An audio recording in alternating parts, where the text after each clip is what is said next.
That looked like Alabama Bryce Young. That was Alabama Bryce Young. I came away impressed.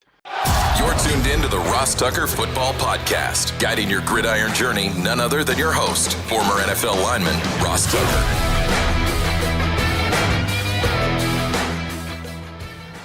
Oh, yeah, it is. But it's not just any Ross Tucker Football Podcast. It is a Monster Monday, presented, of course, by DraftKings. I'm Ross Tucker, former NFL offensive lineman, 5 teams, 7 years. Most of you know that. Love doing the daily podcast Monday through Friday, all the way through the Super Bowl. 26-ish minutes or less, your daily dose of NFL content. But then I have an additional show pretty much every day for you, right? Monday, college draft.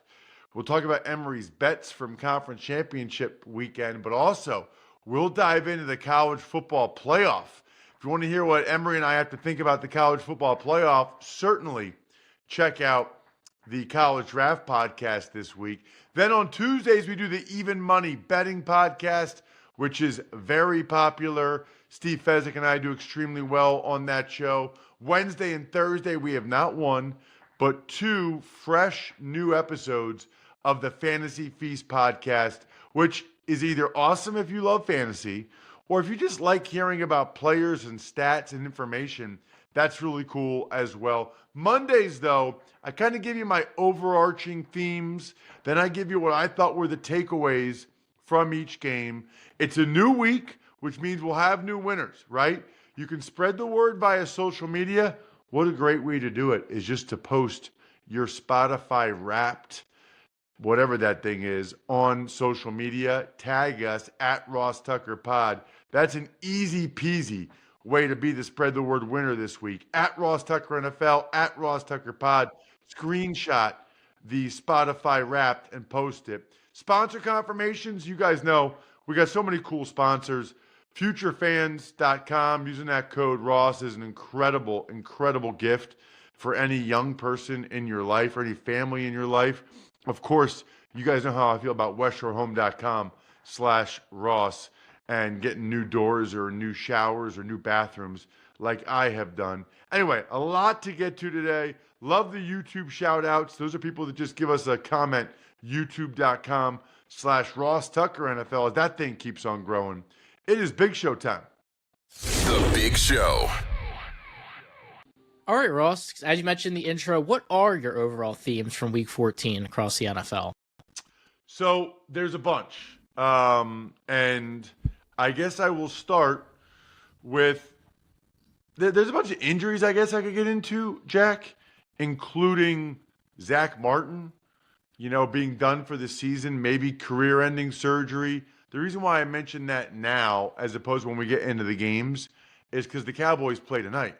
Cowboys-Bengals play tonight in that Simpsons thing. Do you know anything about that, Jack? Yeah, it's just, I think, like, it's like an animated version. Like, remember there was a Toy Story broadcast a couple years ago? Vaguely. It's just that, but just like Simpsons. It's just like the players are animated to look like Simpson players and whatnot, I believe. So, something During more the game. family-friendly. Yes, during the game. Okay. All right. Well, maybe I'll check it out with my kids. I don't know if they're too old for that or what they'll think of that. I don't think they'd be too old for The Simpsons. That's like adult. That's like, bless you. We are off the rails here this morning. So wait. Yeah, my point is, though, I know the Simpsons content, but these are just animated characters. They're not like, it's not like Simpson jokes, right? I don't think so. I doubt it. I don't know. We'll see how I'll try to get them to watch it with me. We'll see what they think of it. So we'll get to some more of the injury news during the actual games, which I think some of that news is interesting. New York football. I guess I only have 3 big themes. Absolutely devastating, crushing losses for New York football. Oh, my goodness. I mean, they both find new ways, it feels like, to lose every week. I think the crazy thing about that, Jack, is there's definitely members of the fan base and maybe a decent amount of members of the fan base that I think are happy that they lost. You know, they don't really see the point in winning quote unquote meaningless games late in the season. They'd rather see their team lose so they have a higher draft choice. I think that's the mindset for a lot of them. I don't know. I don't want to speak to that, but I do believe that that is how there's certainly a decent amount of Jets and Giants fans that feel that way. So if that's the case, and I guess yesterday was great for you guys because they found new excruciating ways to lose with, the Giants getting the game-tying field goal blocked and the Jets. I really thought the Jets were going to win that one.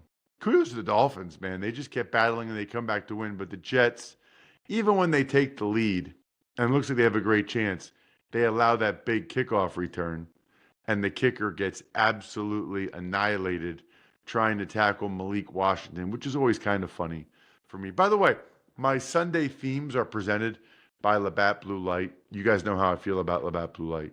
I love drinking the LBLs with my friends, living life to the power of we. Always enjoy responsibly beer. Labatt USA, Buffalo, New York. The other themes I would say, Jack, what is the deal with good kickers just kind of losing it this year? Now, I think Justin Tucker, I think you could argue that he started to lose it last year, and he had a bye this week, so I'm not really talking about Justin Tucker, but I think you could say that he started to lose it last year. But this year, Dustin Hopkins, I mean, the Browns are going to have to get a new kicker. He has really hurt them tremendously. They might have another win or two if it weren't for Dustin Hopkins this year. He's like changed the complexion of games. And then for the Eagles, Jake Elliott, who has long been money. I mean, he has been nails from any distance. He's 0 for 5 over 50 yards. He actually missed an extra point yesterday. And there was, thankfully for the Eagles, a penalty against the Panthers. So the Eagles went for 2, which, by the way, I didn't really understand from a math standpoint. But they went for 2, and Saquon Barkley got it. But that's a real concern right now. It's got to be for the Eagles, right? Because what if he misses one and it's the difference between winning a playoff game or not? You go from having an advantage at that position to a disadvantage. And then finally, Saquon Barkley and Brock Bowers both setting records in the 13th game of the season. That is wild to me. I mean, Saquon Barkley sets the Eagles' single-season franchise rushing record. That's super impressive in your 13th game. And Brock Bowers sets the rookie tight end reception record that, by the way, Laporta set last year. But to do it again in the 13th game, especially with all the quarterback issues the Raiders have had, is super, super impressive. Let's get to the rest of the games. Before we get to the games, Jack, I want to make sure you guys know about West Shore's biggest discount of the year. 25% off the entire project and payments as low as $99 a month, or get interest-free with no payments and no interest until 2026. So I've told you guys a lot about how the doors look. We just got 3 new doors. You know that. They feel better. I don't know. Don't ask me how. They feel better. They feel newer. And there's definitely less noise, which I can absolutely see and tell when it's windy out or when I'm just doing my show. There's like no noise coming through, which means they're probably saving me money as well. At a minimum, check out my new doors on the before and after pics and get a free estimate. WestShoreHome.com/Ross. WestShoreHome.com/Ross. It is the holiday season, which means it's time to hang out with family and friends, drink Smirnoff, the world's #1 vodka and an official vodka partner of the NFL. So many opportunities this year to make football games even more delicious as you watch them. We already had Thanksgiving and Black Friday. Now we've got Christmas, these Saturday games coming up. Please drink responsibly. Smirnoff number 21 vodka, distilled from grain, 40% alcohol by volume. The Smirnoff Company, New York, New York. Please do not share with anyone under legal drinking age. Smirnoff, we do game days. All right, one you mentioned a bit earlier, the Dolphins, they keep their playoff hopes alive. They come from behind, 32-26 overtime win over the New York Jets. Boy, oh boy, did they need that too, Jack. I mean, I give them a lot of credit. They were down 8. They marched the field, get the touchdown. Then they get the 2-point conversion, which is one of those weird ones where Waddle, I guess when he caught it, he was over the end line, but then by the time he landed, he was definitely not in there. But the Jets, they couldn't have played much better offensively. Aaron Rodgers broke that wild streak of games in a row without throwing for 300 yards. He was awesome. I mean, he was throwing it to Devontae Adams. He was throwing it to Garrett Wilson. You know, now Devontae Adams probably would have been better if he didn't go out of bounds with 56 seconds left. But at any rate, Anders Carlson gets the go-ahead field goal after the Dolphins had just tied it with the touchdown and 2-point play. It was enough. I mentioned Malik Washington had that big kickoff return. Sanders, who's been awesome this year for the Dolphins, he ends up crushing a field goal. They get into overtime. And I didn't realize till overtime, Jack, that Jonnu Smith hadn't caught a pass yet. It was the Jonnu Smith show in overtime. Never seen anything like that. Jonnu, touchdown Jonnu. Dolphins win the game. That was wild. Tua leads the NFL. Right now, he leads the NFL in completion percentage, which would be the highest ever. He's barely beating out Drew Brees from 2018 right now. At any rate, it's super duper impressive what he's doing. It's time to hit the panic button in Atlanta. The Falcons, they fall under 500 with a 42-21 Minnesota Vikings victory. There's no question. There's no question. It's time to hit the panic button. I mean, I lost track. They've lost 4 in a row now, I believe. And during those 4 games, Cousins has 8 interceptions and 0 touchdowns. That's hard to do. And I'm not saying that to be sarcastic. I'm being serious. Like that is hard to do. Meanwhile, what has gotten into Sam Darnold? I mean, it's one thing to play well. It's another thing. This guy's like scrambling around, buying time, and then throwing bombs to Justin Jefferson and Jordan Addison as Falcons DBs like fall over themselves. What happened to Jesse Bates and Justin Simmons? That the Falcons supposed to have like the best pair of safeties in the NFL. Meanwhile, the Vikings are just dropping bombs on them all game as Addison has a huge game. Justin Jefferson has a huge game. I don't know what's happened with Kirk Cousins, but it's really a shame because they had like a stranglehold on that division, and now like all of a sudden they're behind. They're now behind the Bucs in that division. There's still time to turn it around, especially since they beat the Bucs twice head to head, but they're running out of time. They better turn it around quickly. And the Vikings, people need to start talking about them like we talk about the Lions and the Eagles. I mean, they just keep winning, and this time doing it in impressive fashion. The Saints, they get a close win, but Derek Carr, he did leave early, 14-11 over the Giants. Doesn't sound good either, according to sportsinjurycentral.com. Dr. Chow at Pro Football Doc, man, I think he said fractured scaphoid, it looked like. I think, like, which is in your wrist. Derek Carr's had a rough year, man. He's had a really rough year. How about their interim head coach, Rizzi, who's from North Jersey, absolutely going crazy on the punter, who I guess didn't punt it where he wanted to. It was returned for a touchdown. Thankfully for them, there was a hold on the play. The Giants at one point had, I think Drew Lock at one point was 0 for 8 passing in the game. He did play better late. Drew Lock can scramble. Drew Lock can run. I had no idea Drew Lock could run like that, and he needed to. Their tackles are rough. Izudu, Evan Neal. How about 12 penalties for the Giants?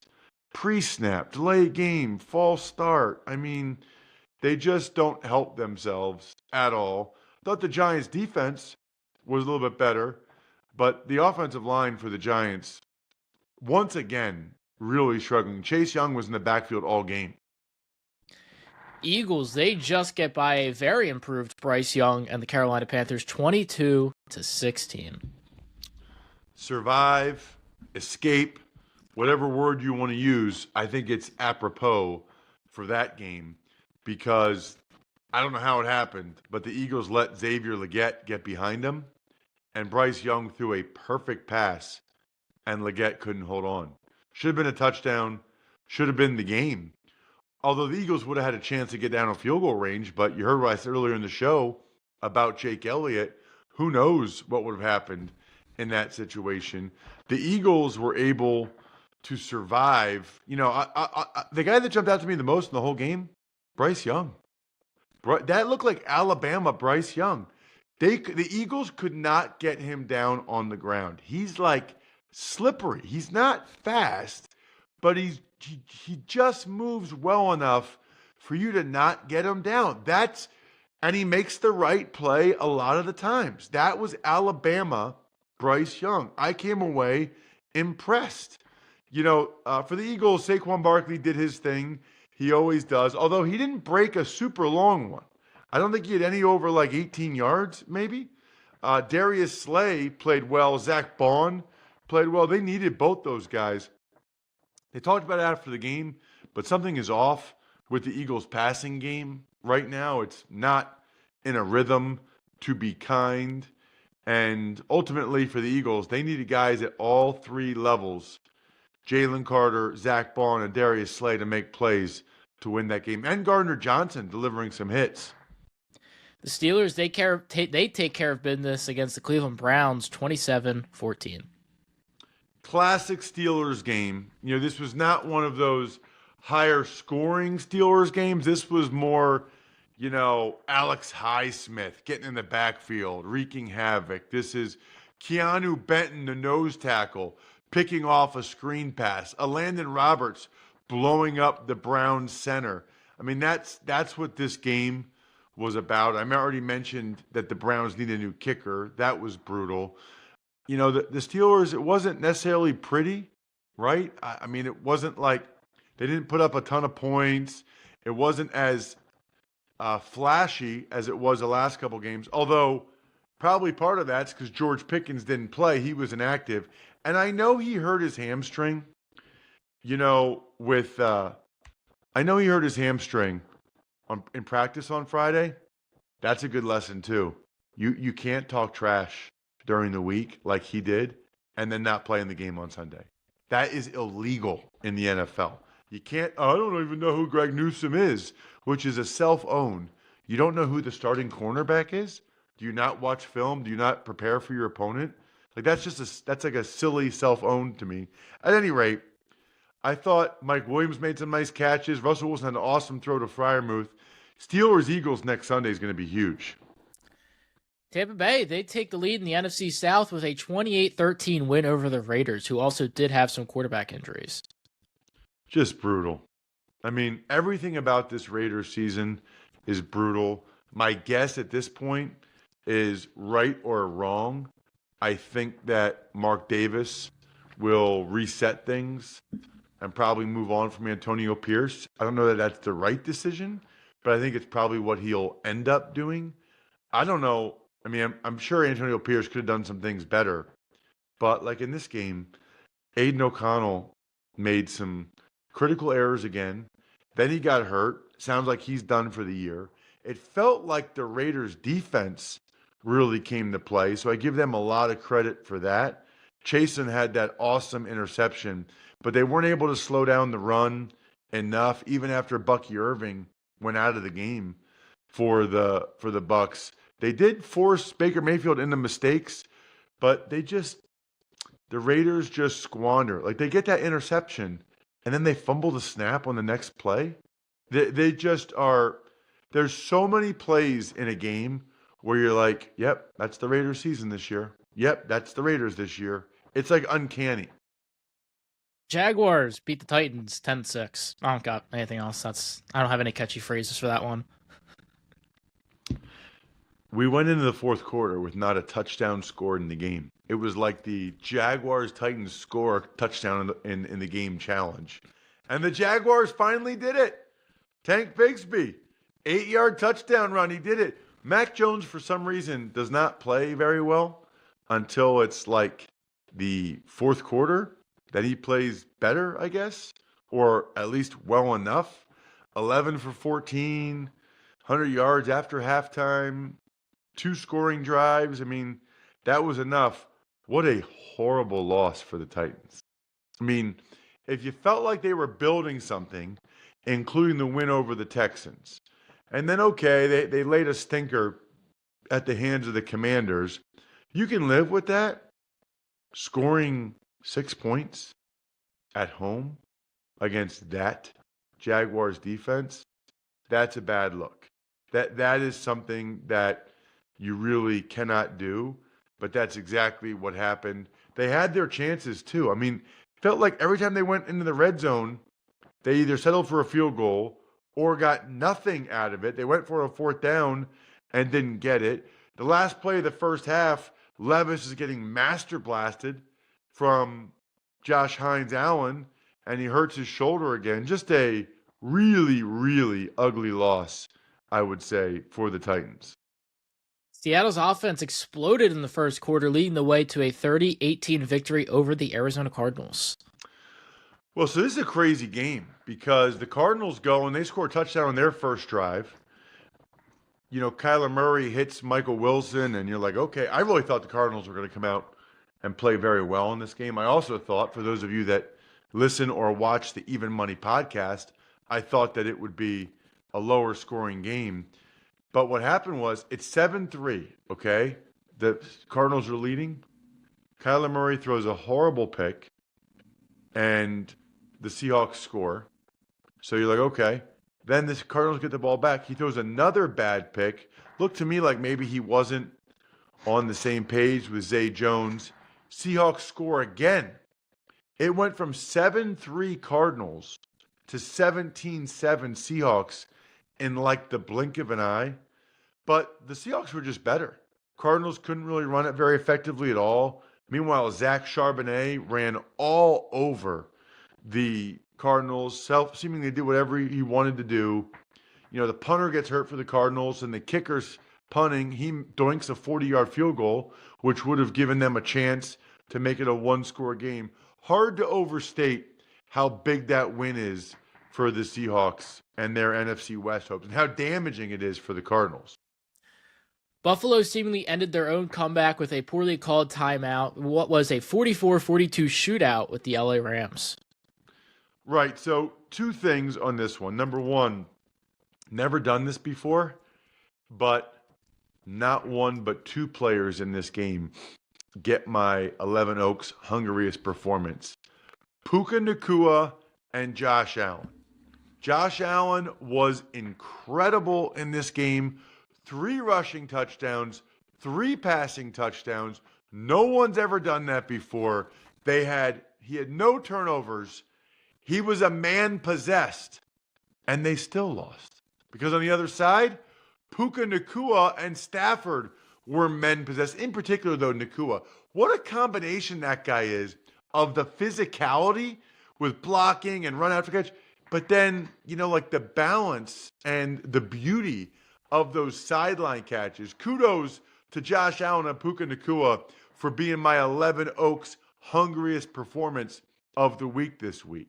Genuine Wagyu beef, Angus beef, heritage breed pork, free-range chicken. You guys know the deal.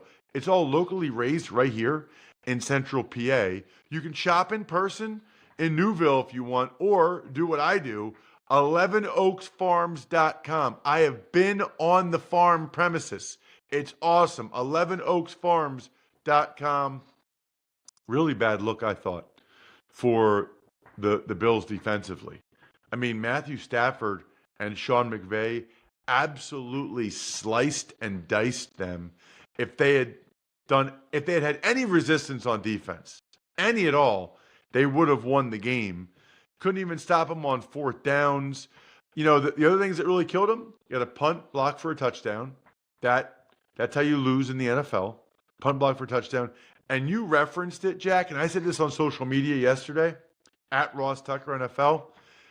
You cannot call a timeout there. Now, first of all, you can't call a quarterback sneak, because if you call a quarterback sneak, then you're going to take time off the clock or use a timeout. The Bills use a timeout, then they have to kick an onside kick, which basically eliminates any chance they had to get the game-tying field goal. Really, really poor for the Bills. They needed to be in shotgun. That needed to be a pass. If it's wide open, then Josh Allen can run for the touchdown. You can't afford to do the tush push and get stopped. Critical error for the Bills. They might not have won anyway, but they would have at least given them a chance to win. San Francisco steamrolls the Bears 38-13. There's not even much to talk about here. The Niners look like the team they've always been. Kittle and Jawan Jennings, they looked awesome. Garendo, the worst, most overblown first half I've ever seen. It was like 350 yards to 2 yards. Absolutely horrible for the Bears. Caleb Williams gets sacked all the time.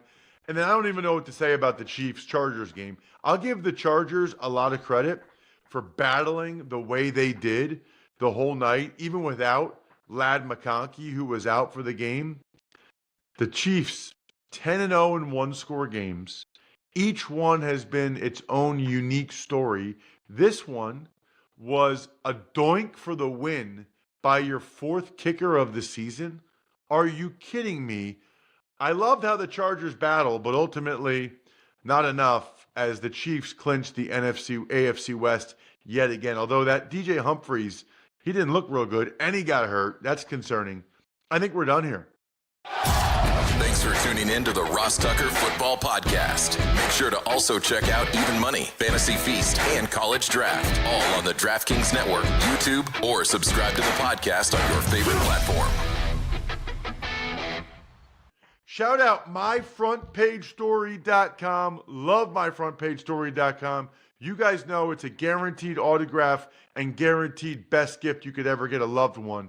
Check it out, myfrontpagestory.com. Backofficescheduler.com, humanheadnyc.com. Sports